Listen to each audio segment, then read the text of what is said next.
अस्सलाम वालेकुम। गाज़ा की मिलिट्री और फैक्ट्स के बारे में जानने के लिए खुशामदीद कहता हूँ आपको अपने चैनल मिलिट्री स्टडी पे। दोस्तों, इस वीडियो में हम गाज़ा के बारे में कुछ बेसिक फैक्ट्स, गाज़ा में मौजूद हमास कब और क्यों वजूद में आया, इसकी मौजूदा फायर पावर क्या है, ये सब हम इसी वीडियो में देखने वाले हैं। शुरुआत करेंगे गाज़ा के कुछ बेसिक फैक्ट से। गाज़ा मिडिल ईस्ट में मौजूद ज़मीन की एक छोटी सी पट्टी है जिसकी लंबाई सिर्फ 41 किलोमीटर और चौड़ाई 10 किलोमीटर है। गाज़ा के बॉर्डर इसराइल, इजिप्ट और समंदर से लगते हैं।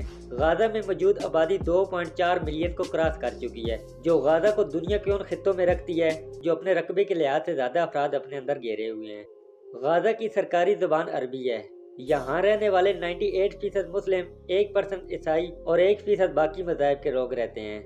गाज़ा के लोगों का कमाई का जरिया माहीगिरी, ज़राअत और तजारत है। गाज़ा की GDP 12 से 15 बिलियन डॉलर के दरमियान रहती है, जिनमें से ज़्यादातर इस्लामी ममालिक से आई एड होती है जो इसराइल के हमलों से तबाह हुई इमारतों को ठीक करने के लिए दी जाती है।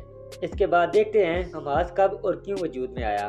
दोस्तों, हमास एक जंगजू ग्रुप है जो 1987 में फलस्तीन को इसराइली कब्जे से आज़ाद करवाने और इसराइल का नामो निशान इस दुनिया से मिटाने के लिए वजूद में आया। हमास अरबी अल्फाज का लफ्ज़ है जिसका उर्दू में मतलब इस्लामी मुज़ाहमती तारीख है। दोस्तों, हमास सिर्फ एक जिहादी ग्रुप नहीं है जो सिर्फ मिलिट्री एक्टिविटी में मुलविस है, बल्कि इसके साथ एक बड़ा समाजी और सियासी ग्रुप भी है।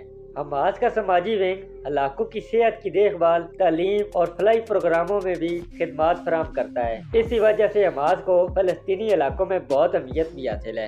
हमास को अमेरिका, यूरोपीय यूनियन, इसराइल, कनाडा और कई ममालिक ने दहशतगर्द करार दिया हुआ है, लेकिन इन काफिरों को ये जुल्म नजर नहीं आता जो जालिम, पलीज, जलील यहूदी मजलूम फलस्तीनियों पर करते हैं।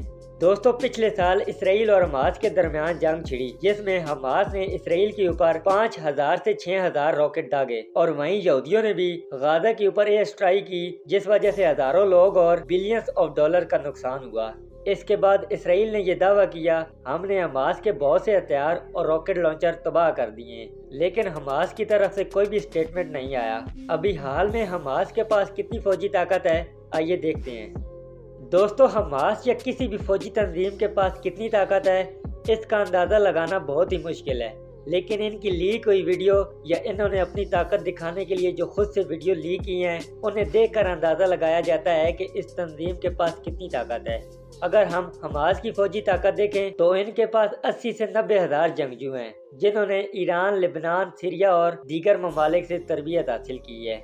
हमास के पास रॉकेट और मिसाइल का एक बड़ा ज़ख़ीरा मौजूद है, जिनमें इनका घर में तैयार करदा कासिम, ईरान का फजर 5 और M75 जैसे जदीद हथियार शामिल हैं। रॉकेटों के अलावा भी हमास के पास दीगर हथियार भी मौजूद हैं, जैसा कि ड्रोन, एंटी टैंक और देसी धमाका खेज आलात। इसके अलावा हमास के पास सुरंगों का एक बड़ा नेटवर्क है, जिनमें से कुछ इतनी बड़ी हैं कि उनके अंदर से गाड़ियां भी गुजर सकती हैं, जिनका इस्तेमाल हमास वेपन और सोल्जर्स को स्मगल करने के लिए इस्तेमाल करता है। इसके अलावा हमास के पास छोटी सी नेवी भी है, जिसमें हथियारों से लैस छोटी कश्तियां हैं जो मादी में इसराइली जहाज़ों के ऊपर हमला करने की कोशिश कर चुकी हैं।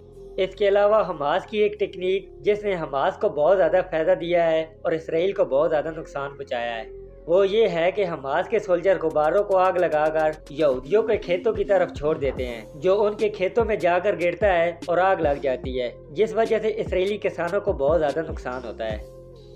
जल्द ही आपको इसराइल और इसके हमसाया ममालिक के ऊपर वीडियो देखने को मिलने वाली है इसी चैनल पर। ये वीडियो अगर अच्छी लगी, लाइक शेयर के साथ चैनल को सब्सक्राइब जरूर कीजिएगा।